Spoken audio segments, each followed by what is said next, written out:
Army chief general Asim Munir سے Harvard university کے طلباء کی ملاقات 38 طلباء کے گروپ نے جی ایچ کیو میں سپہ سالار سے ملاقات کی۔ جنرل عاصم منیر نے علاقائی سلامتی کے مسائل اور خطے میں امن و استحکام کو فروغ دینے کے لیے پاک فوج کے کردار پر بات کی۔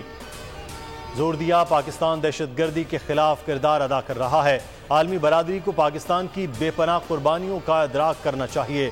طلباء نے تعمیری بات چیت کا موقع فراہم کرنے پر آرمی چیف کی تعریف کی۔ الیکشن کمیشن کا فروری 2024 کے وسط میں عام انتخابات کرانے کا عندیہ۔ الیکشن فروری کے دوسرے ہفتے میں کرائے جا سکتے ہیں۔ انتخابی شیڈیول 14 دسمبر کے بعد جاری کیا جائے گا۔ حلقہ بندیاں مکمل ہونے کے 54 دن میں انتخابی شیڈیول سمیت دیگر عمل مکمل کیا جاتا ہے۔ انتخابی شیڈیول پر الیکشن کمیشن میں مختلف تجاویز پر غور۔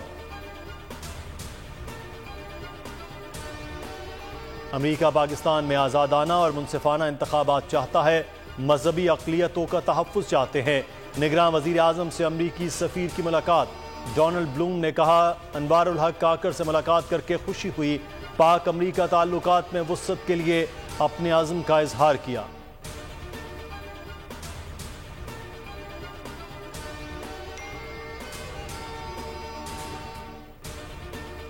چیئرمین پی ٹی آئی کے خلاف توشہ خانہ کیس، سزا معطلی کی اپیل پر سماعت پیر تک کے لیے ملتوی۔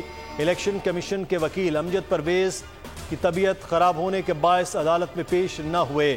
چیف جسٹس عامر فاروق نے ریمارکس دیے، پیر کو الیکشن کمیشن سے کوئی نہ آیا تو بغیر سنے فیصلہ کر دیں گے۔ معاون وکیل سے مکالمے میں عدالت نے کہا، یہ کوئی طریقہ نہیں، کیس کی حساسیت کو مد نظر رکھنا چاہیے، بہت غلط تاثر جاتا ہے، چیزیں اس طرح چل رہی ہیں۔ سیلاب سے تباہ پنجاب پل کی تعمیر نو کی اپیل۔ نصیر آباد کے شاعر گل میر جمالی کی وزیر اعظم سے پل بنانے کی درخواست۔ انوار الحق کاکڑ نے کہا، پل کی تعمیر نو کے لیے متعلقہ اداروں کو احکامات جاری کر دیے۔ ٹویٹ میں کہا، بہت جلد بلوچستان کے عوام کا یہ درینہ مسئلہ حل ہو جائے گا انشاءاللہ۔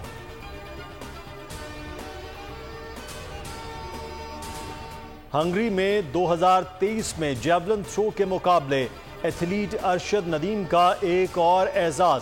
قومی جیولن تھروز نے پیرس اولمپکس کے لیے کوالیفائی کر لیا۔ ارشد ندیم نے 86.79 کی تھرو کے ساتھ ورلڈ ایتھلیٹکس فائنل کے لیے کوالیفائی کیا۔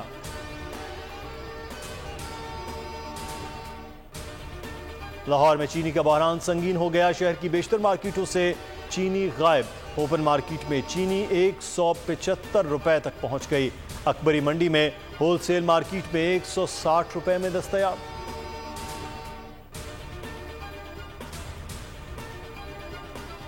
راولپنڈی میں بھی بجلی کے بلوں میں اضافی ٹیکسز کے خلاف احتجاج۔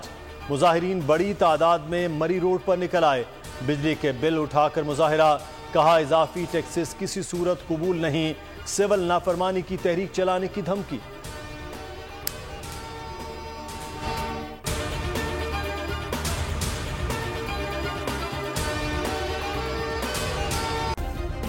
سبسکرائب کریں اور بیل دبائیں تاکہ کوئی خبر رہ نہ جائے۔